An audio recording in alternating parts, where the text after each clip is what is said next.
Europe अनेकांचं dream destination. Europe म्हटलं की डोळ्यांसमोर थंड वातावरण, बर्फवृष्टी, हिरवीगार मैदानं आणि सततचा रिमझिम पाऊस उभा राहतो। मात्र सध्या येथील वातावरण काही वेगळंच आहे। यंदा इथे उष्णतेचा कहर झाला असून तापमान थेट 40 ते 45 अंशावर पोहोचलंय।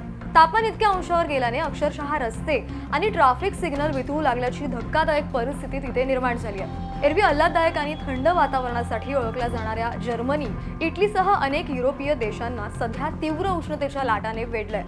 भारतात 40 अंश सेल्सिअस तापमान सामान्य वाटत असला तरी याच तापमानामुळे युरोपमध्ये भीषण परिस्थिती निर्माण झाली आहे। युरोप देश फ्रान्स, जर्मनी, पोलंड, ब्रिटन येथे उष्णतेच्या लाटांमुळे जवळपास 1300हून अधिक लोकांचा मृत्यू झालाय। येथे अनेक रस्ते, रेल्वे रुळही वितळले आहेत। जंगलांना आग लागत असून नागरिकांना घराबाहेर पडू नका असं सांगण्यात येत आहे। सध्या युरोपमधील या भीषण वास्तवाचे अनेक व्हिडिओ आपण सोशल मीडियावरती पाहतोय, परंतु नेहमी थंड वातावरणासाठी ओळखलं जाणाऱ्या युरोपमध्ये उष्णता इतकी का वाढतेय यामागचं नेमकं कारण जाणून घेणार आहोत आपण आजच्या या व्हिडिओच्या माध्यमातून। हवामान तज्ञांच्या मते यामागे काही सामान्य कारणे सांगितली जातात। त्यातीलच पहिलं कारण म्हणजे सहारा वाळवंटातील गरम हवा। आफ्रिकेतील सहारा वाळवंटाकडून येणारे अत्यंत उष्ण आणि कोरडे वारे युरोपच्या दिशेने वाहत आहेत। या उष्ण वाऱ्यांमुळे तेथील तापमानात अचानक मोठी वाढ झाली असल्याचं सांगितलं जात आहे। यातीलच दुसरं कारण म्हणजे तेथील घरातली रचना। युरोप थंड प्रदेश असल्याने येथील घराची रचना थंडीपासून बचाव करण्यासाठी असते।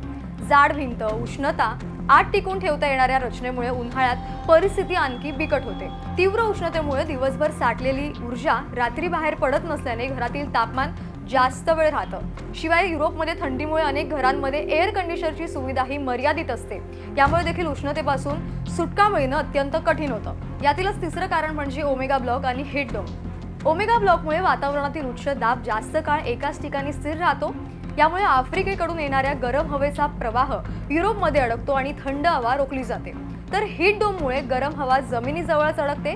यामुळे सूर्याचं तापमान वाढतं आणि सलग अनेक दिवस उच्च पातळीवर राहतं। चौथं कारण आहे हवामानातील बदल। जागतिक तापमानवाढ आणि हवामान बदलांमुळे जगभरात अशा तीव्र उष्णतेच्या लाटा येण्याचे प्रमाण सध्या वाढतंय। दरम्यान आता हवामान तज्ञांच्या मते भविष्यात ही परिस्थिती आणखी बिकट होऊ शकते असं सांगितलं जातंय।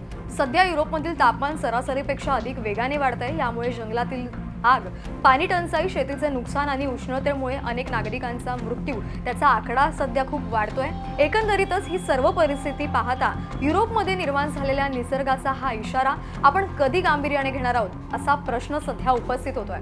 तुम्हाला या परिस्थितीबद्दल काय वाटतं हे आम्हाला कमेंट करून नक्की सांगा आणि अशाच नवनवीन माहितींसाठी आपलं महानगरला फॉलो करायला विसरू नका।